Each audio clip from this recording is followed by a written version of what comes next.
राजा मैं तो मांगेंगे सोई पाऊं, राजा मैं तो मांगू सोई पाऊं, कच्चे धागा पे नाच दिखाऊं, कच्चे धागा पे नाच दिखाऊं, राजा मैं तो मांगेंगे सोई पाऊं, राजा मैं तो मांगेंगे सोई पाऊं, कच्चे धागा पे नाच दिखाऊं, कच्चे धागा पे नाच दिखाऊं, कच्चे धागा पे नाच दिखाऊं, कच्चे धागा पे नाच दिखाऊं। चली नलने थाप धरी है, लोड़ी मैया जादू की धरी है, लोरी मैया जादू की भरी है। जय हो। मीठी मीठी तालियों के साथ आनंद से झूमते हुए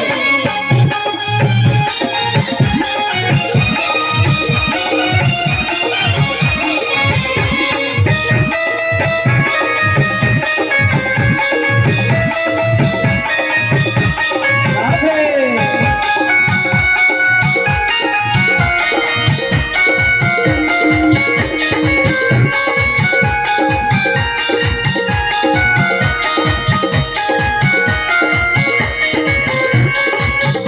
जय हो।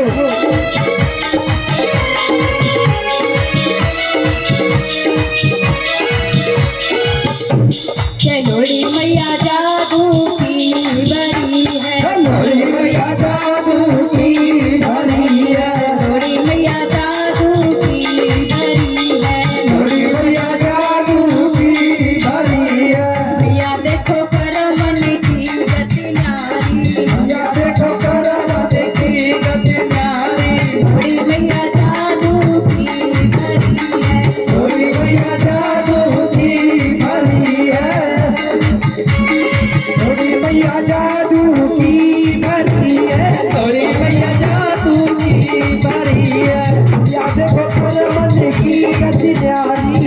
या देखो करम देखी गति न्यारी। लोरी मैया जादू की भरी है। लोरी मैया जादू की भरी है। लोरी मैया जादू की भरी है। लोरी मैया जादू की भरी है। लोरी मैया जादू की भरी है।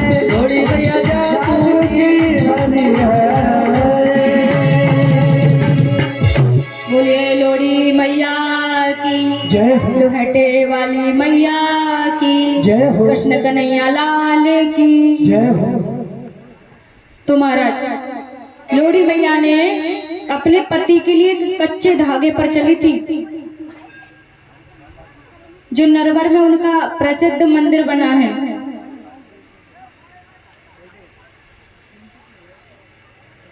और मैया जो गोपी थी ना,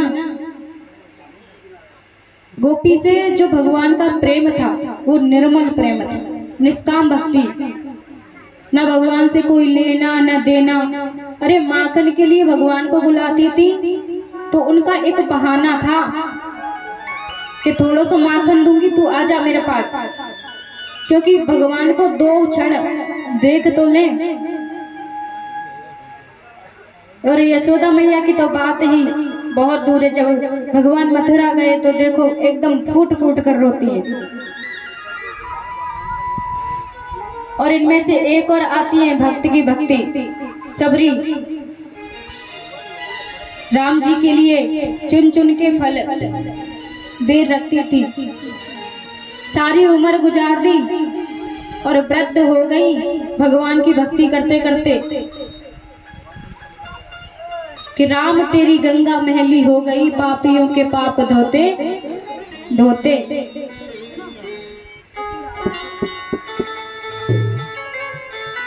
उम्र गुजारी तेरी याद में रोते रोते,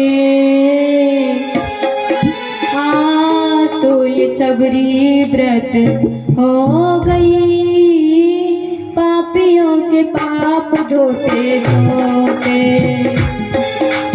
आज तो ये सबरी व्रत हो गई, राम तेरी बाट जोते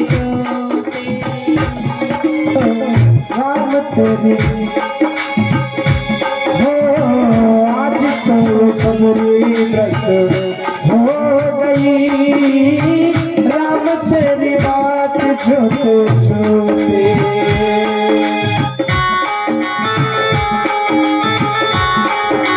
जय हो।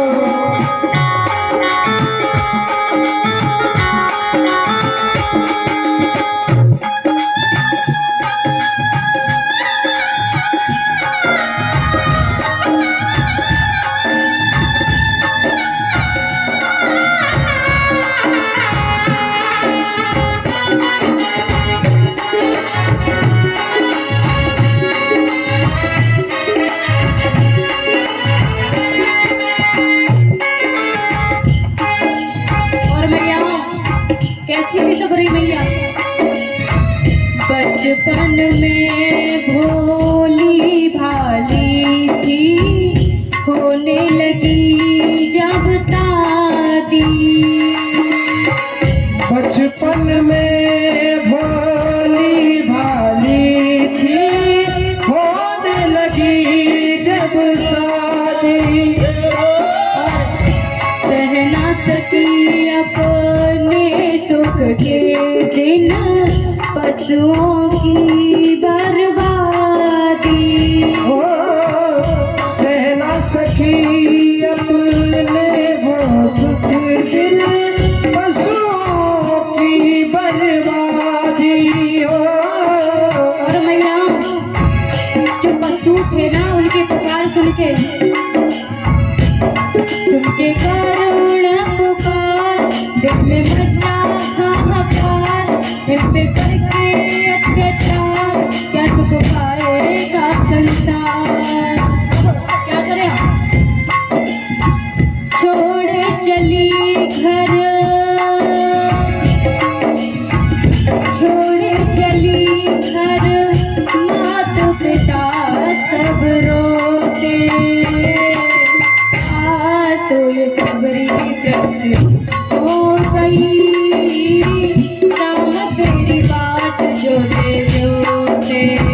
आज तो ये सबरी व्रत हो गई, राम तेरे बाट जोते जोते।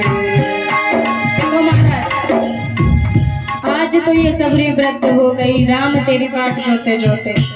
हे रघुराई, हे रघुराई, हे रघुराई, राम राम राम। भगवान का भजन करते हुए आज सबरी बूढ़ी हो गई कि चुनती थी उस राह के कंकड़, रात को वन में जाके, रात को वन में जाके उस राह के कंकड़ चुनती थी जिस राह से ऋषि मुनि जाते थे भजन करने के लिए। और ऐसी लगन थी कि संतों की झूठन खा के रहते थे, और संतों के बिना तो किसी का भव से पार नहीं हो सकता। इसीलिए हमेशा भगवान के गुणगान का नाम जपती रहते थे। और एक दिन कैसा दिन आया कि मातंग ऋषि ने कहा कि सबरी परेशान मत हो, जरूर मिलेंगे राम आके तुझसे। मातंग ऋषि से कहा सबरी ने कि मैं बैठी हूँ आस लगा के, पता नहीं कब आएंगे हमारे राम जी। बरसों हो गए राम की बाट जोते जोते, और आज तो ये सबरी व्रत हो गई, राम तेरी बाट जोते जोते। अब तो भैया राम जी आ गए, गद गद कंठ नैन जल धारा, गद गद नैन कंठ जल धारा, और पग धोवन है अनूठा। अपने झूठे फल राम जी को खिला रही थी मैया सबरी माता, झूठे फल, क्योंकि खट्टे फल ना हो, खट्टे फल नहीं दूंगी राम को, और चख कर दे रही झूठा। सबरी माता का भगवान से प्रेम। और राम जी कैसे खाते खाते रघुराई कहते हैं और देरी माई, ऐसी राम की मिलाई महिमा वेद हूं ना पाई। अरे जो वेद है ना, उनकी व्याख्या वेद भी नहीं कर सकते भक्त की भक्ति के विषय में। और अवध बिहारी खुद भगवान के पग धोते हैं कि हे रघुराई, हे रघुराई, हे रघुराई, हे रघुराई, आज तो ये सबरी वृद्ध हो गई, राम तेरी बाट जोते जोते। एक भक्त की भक्ति। और भक्ति तो ऐसे निष्फल होती है कि जब भगवान की कथा सुना रहे हो। एक बात आती है भागवत में कि सुखदेव जी थे और राजा परीक्षित। सुखदेव जी व्यास हैं और परीक्षित जी श्रोता। अब भागवत में क्या है कि भागवत में एक प्रकार की बात तो है नहीं, कभी ज्ञान कांड है, कभी सरल बात है, तो कभी इतनी कठिन वाली बात है कि मन भी ना लगे। लेकिन फिर भी परीक्षित ने सुनी थी कि नहीं सुनी थी मैया? कि उठ के चले गए थे? सुनी थी ना। तो ऐसे ही श्रोताओं का भाव होना चाहिए कि व्यास के मन में हम अपनी तरफ से नहीं बोलते, जो भागवत में लिखा है वही बोला जाता है। और भागवत में सत्य सत्य लिखा है कि श्रोता को ऐसा होना चाहिए कि व्यास कुछ भी बोले, ज्ञान कांड हो, सरल बात हो, उसे अच्छे ध्यान से सुनना चाहिए। एक संत जी कथा बोल रहे थे और एक दादी बोली, दादी से कहा संत ने, कथा व्यास ने, और दादी कैसी कथा लगी? दादी ने पता है क्या कहा? दादी ने कहा, बेटा रात को नींद नहीं आती थी ना दिन में नींद आती थी, तेरी कथा सुनती हूँ जब ही नींद आ जाती है। इतनी अच्छी बात। संत ने कहा, अरे मैया ये तो बड़ी खुशी की बात है, चलो नींद तो आती है, कुछ तो आता है कथा में आके। तो ये होना चाहिए भाव। श्रोता को ऐसा भाव होना चाहिए कि कथा कैसी भी हो, रूखी सूखी, श्रोता को अपने आप उसमें रस मिल जाता है। क्योंकि एक न एक भगवान की गुण में, जो भगवान के गुण हैं, उनमें ऐसी बात होती है जिस बात को हम रात में सो रहे हैं तो याद करके सो के आज कौन सी बात। एक मैया कह रही थी, हम यहाँ से गए हमारे गांव की, कि मैं वहां से भागवत में से आई तो सिर्फ एक ही नाम चल रहा था मन में कि मैं तो भागवत जी की आरती गा रही थी कि लेते जाना रे हरि का नाम थोड़ा थोड़ा। और जब उधर से आती हूँ कथा सुनने के लिए तो एक ही नाम, श्याम के नैना कजरा रे, सखीरी मुँह पे जादू सो डारे। तो यहाँ से जाओ तो आरती का नाम लेकर और वहां से आओ तो कृष्ण का नाम लेकर, दोनों ही सफल हैं। और कि बिना माता पिता की कृपा से कोई भी काम सफल नहीं हो सकता। माता पिता से बढ़कर कोई इस जीवन में बड़ा नहीं है। एक बार को भगवान भी अपनी माँ को साष्टांग प्रणाम करते हैं। जो संत होते हैं ना, तो संत तो बाद में बने ना, पहले तो माँ के गर्भ से जन्म लियो, क्योंकि पहले उन्हें अपनी माँ के गर्भ की स्तुति करनी चाहिए। माँ से बड़ा, पिता से बड़ा कोई नहीं होता। एक दृष्टांत है कि एक बेटा था बहुत छोटा और माता थी उसकी। अब क्या था कि मैया के मन में थी कि मैं अपने लाला को इंजीनियर बनाऊंगा, पढ़ लिख के थोड़ा बड़ा हो जाए, शहर में चला जाए, विदेश को चला जाए। चला गया विदेश में, पढ़ाई कर ली, इंजीनियर बन गया। माँ ने उसे अच्छे से अपना घर बेच दिया पढ़ाने के लिए। लेकिन उस पुत्र ने क्या किया, विदेश में जाके विवाह कर लिया, शादी कर ली एक अंग्रेजन से। शादी हो गई, उसको बच्चे हो गए, अभी तक माँ से मिलने नहीं आया, बहुत समय हो गया। क्या करें, नहीं आया। माँ मैया को बरसों हो गई एक ही रास्ते पर बैठ के, बहुत समय हो गया। जो डाक वाला आता था उससे, भैया मेरो लाला तो ना आयो, मेरो लाला तो ना आयो, मोते कल परसों की कह के गयो, अभी तक ना आयो।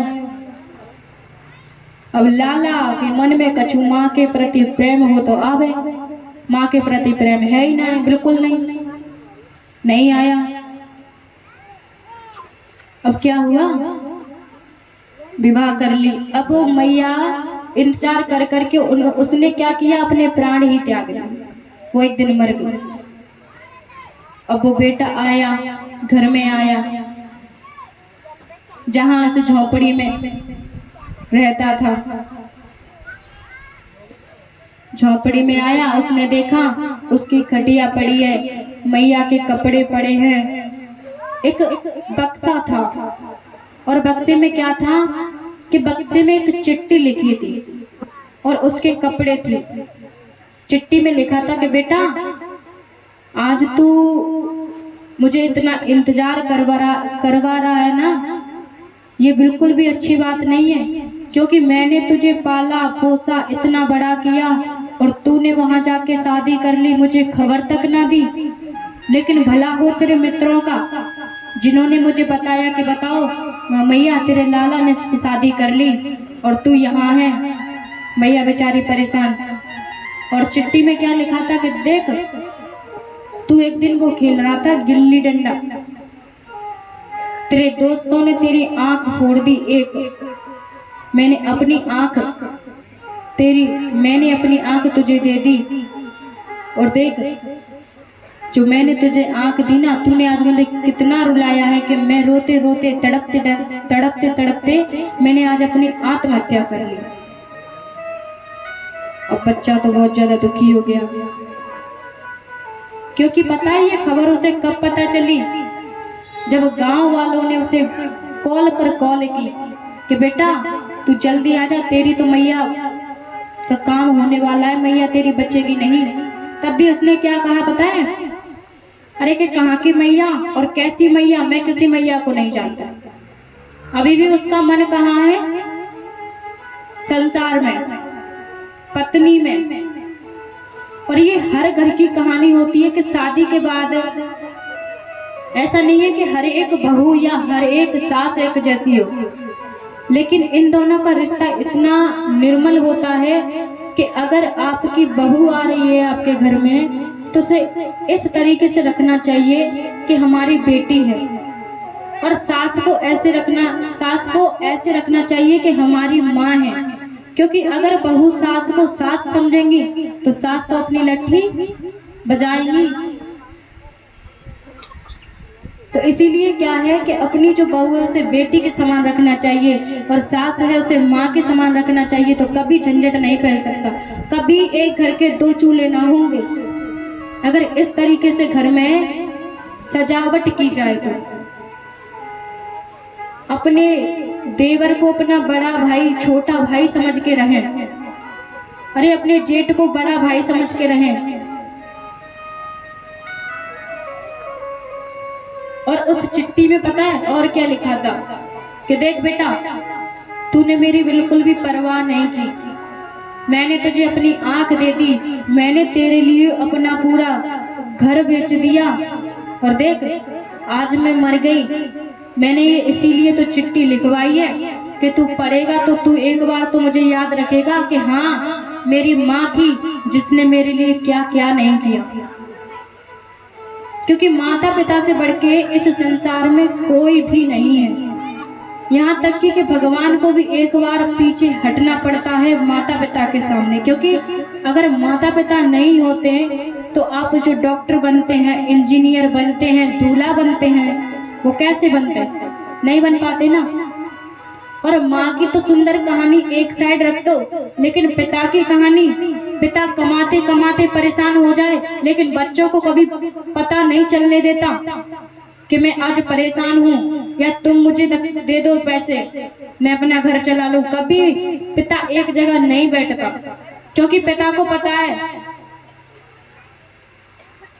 एक भागवत में एक बात आती है कि सत्यम परम धीमहि, सत्यम शिवम सुंदरम।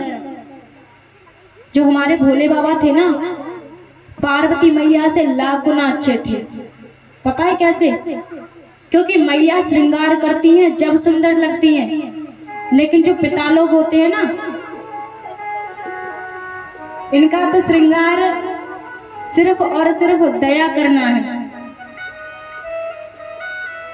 ये तो क्या है, ये लालन पालन जो करते हैं ना, इनमें इनका समय चला जाता है। अगर ये श्रृंगार करें तो मैंने बोला है ना, सत्यम शिवम सुंदरम।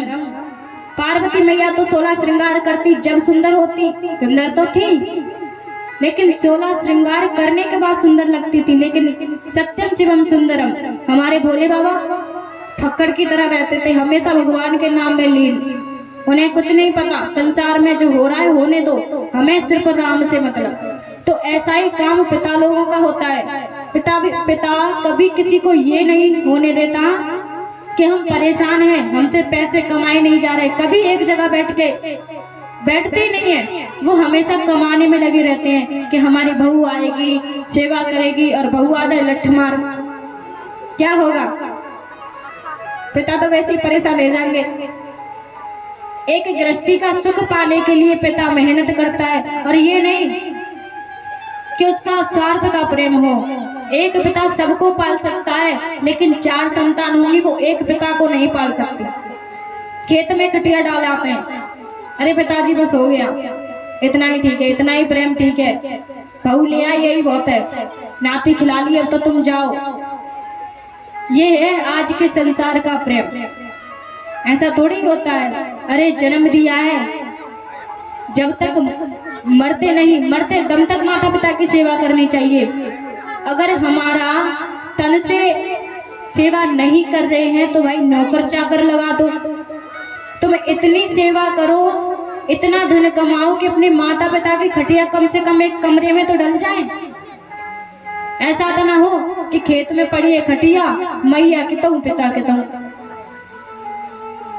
क्योंकि माता पिता का जो प्रेम है वो बिल्कुल निर्मल होता है। माता पिता से 1000 गाली दे दो, लेकिन माता पिता हो के उल्टी गाली दे दे कभी नहीं देंगे। अगर समझाएंगे तो अच्छे के लिए समझाएंगे, नहीं तो बेटा जो मन में आ रही है वो कर, ये भी गलत है। एक बार नहीं, 2 बार नहीं, 3 बार नहीं, यहाँ तक कि 12-12, 15-15 बार भी माता पिता अपने संतान को समझाते हैं कि बेटा ये गलत है, इसे मत कर, लेकिन संतान नहीं मानती है। संतान को जब समझ में आता है जब उसकी कुल्हाड़ी एकदम सर में पड़ जाती है, क्योंकि है ही कलयुग। कम से कम ये हो कि माता पिता जब बात समझा रहे हैं तो सिर्फ ये बोल दो कि हाँ ठीक है कर लेंगे, इनसे भी कुछ शांति हो, लेकिन इतना भी कोई नहीं बोलता। कलयुग में कहाँ जाएगा इसका प्रभाव। लेकिन कलयुग की आन में जो कलयुग की ओट है ना, उसमें गलत कार्य नहीं करना चाहिए। अगर जो सत्य है उसे सत्य बोलो। सत्य बोलोगे तो कम से कम सीना चौड़ा तो रहेगा। झूठ बोलोगे तो कितने झूठ बोलोगे, अरे झूठ बोल बोल के तो वैसे ही परेशान है। हमेशा माता पिता की सेवा करना चाहिए। माता पिता से बड़ा इस संसार में कोई है भैया? कोई नहीं है। अरे जो बूढ़ी मैया होती है ना, उनकी एक कहानी मैंने देखी है। 2 रुपए होंगे, 4 रुपए होंगे, जो साड़ी को पल्लू होगा छोर बाम बांध लेती है, कह रहे हमारे नाती के लिए ये बर्फ खाएगा नाती छोर में। मैंने देखी है, मैंने तो अपनी दादी नहीं देख पाई, लेकिन उस दादी से क्या हो रहा है, इतनी दादी बैठी है, मैया बैठी है, दीदी बैठी है, पिताजी लोग बैठे हैं, दादाजी बैठे हैं। क्योंकि एक बार सभी दोनों हाथ उठा करके जय कर लगाएंगे। बोलिए वृंदावन बिहारी लाल की जय हो। जय जय श्री। आइए, अभी हमारी बहन जी बोल रही थी, एक बूढ़ी मैया बड़ी परेशान हो जाती है और बांके बिहारी के सामने खड़ी हो जाती है और किस प्रकार भगवान से विनय करने लगी और अरदास करती और क्या कहने लगी।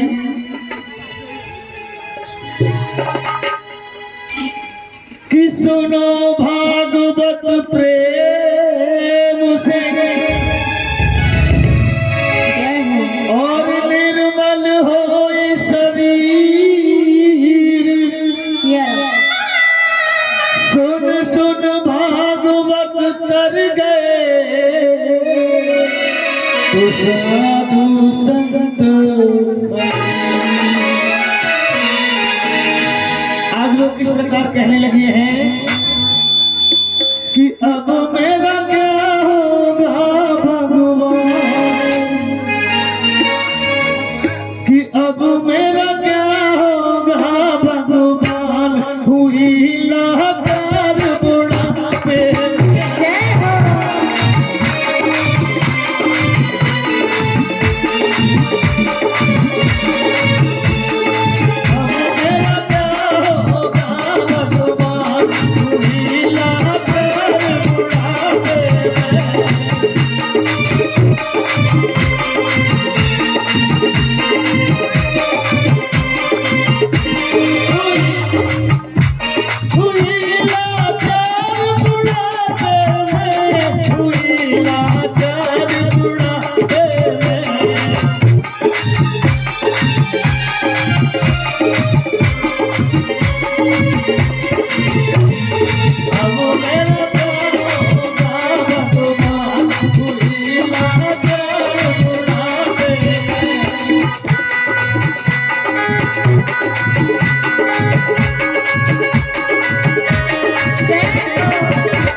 देखिए, भागवत में कथा में तालियां बजना जरूरी होता है।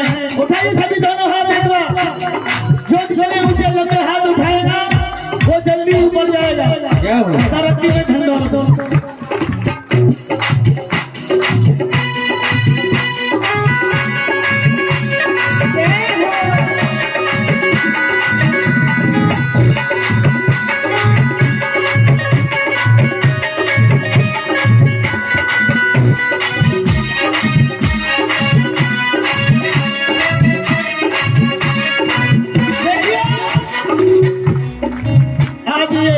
कथा को चलते चलते छिटवा देना है। पहली बार तुम्हारे गांव में आए, एक मैया मिल गई। मैंने एक मैया से पूछी, मैया जो है जगह में यही है? अम्मा बोली अम्मा बोली थोड़ी दूर आगे चल के आए, एक बाबा मिल गए। बाबा से पूछी, बाबा बेटा गाँव यही है? बाबा बोले हमें। थोड़ी देर से आगे चल के आए, एक बहन जी मिल गई। बहन जी से पूछा, बहन जी बेटा गाँव यही है? बोली हम। बहन जी बोली जी हाँ, हमारे भाई साहब संग थे। भाई साहब ने कहा, भैया जी ये क्या बातें हैं? अम्मा कह रही है हमें, बाबा कह रहे हैं हमने, और बहन जी बोल रही है जी हाँ। हमने अपनी मोटरसाइकिल रोकी। बहन जी बोली, भाई साहब रुकिए, जो बिना पढ़े लिखे होते हैं, जो बिना पढ़े लिखे होते हैं वो तो बोलते हैं हमें, और जो पढ़े लिखे होते हैं वो बोलते हैं जी हाँ। मैंने कहा, बहन जी आप पढ़ी लिखी हैं? बहन जी बोली हमें।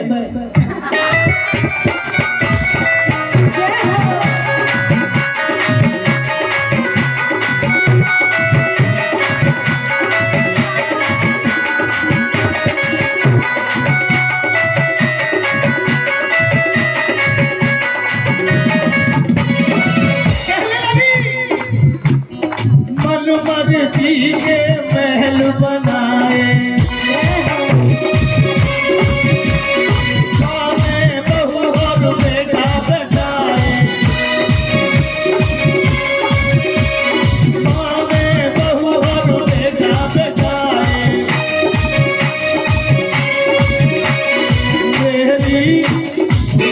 मेरी बड़ी गली में याद कर नाम सुना दे।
मैंने बहुत रखाए,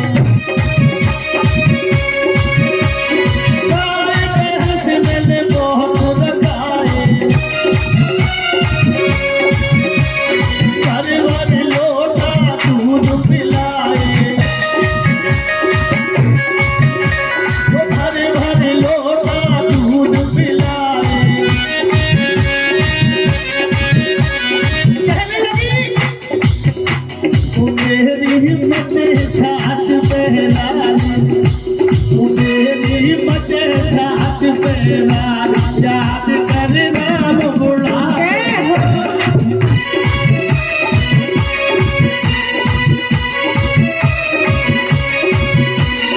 अब मेरा क्या होगा भगवान, दुनिया जान बुढ़ावे में।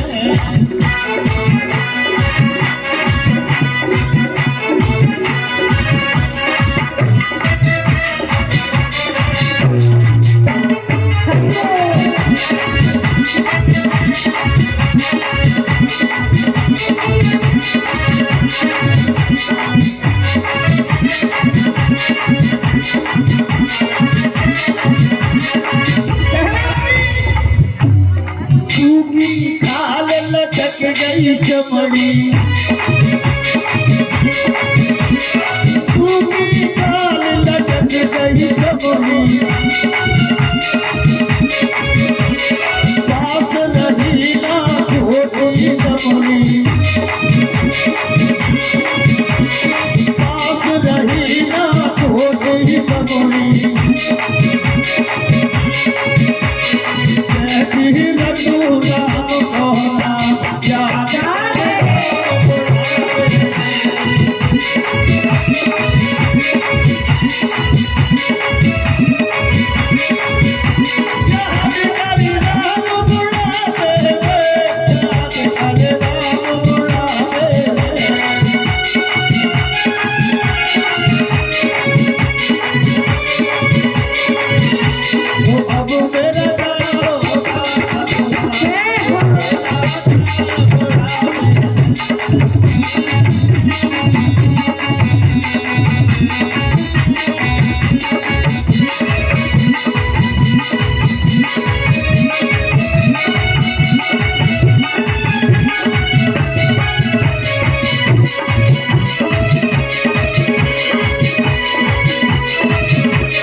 बोली वृंदावन बिहारी लाल की। ऐसे नहीं, एक बार जोर से जयकार प्रेम से जय जय श्री। तो महाराज बोलिए हटे वाली मैया की जय हो। कृष्ण कन्हैया लाल की जय हो। तो महाराज कि बुढ़ापे में भजन ना होगो, भजन कर मस्त जवानी।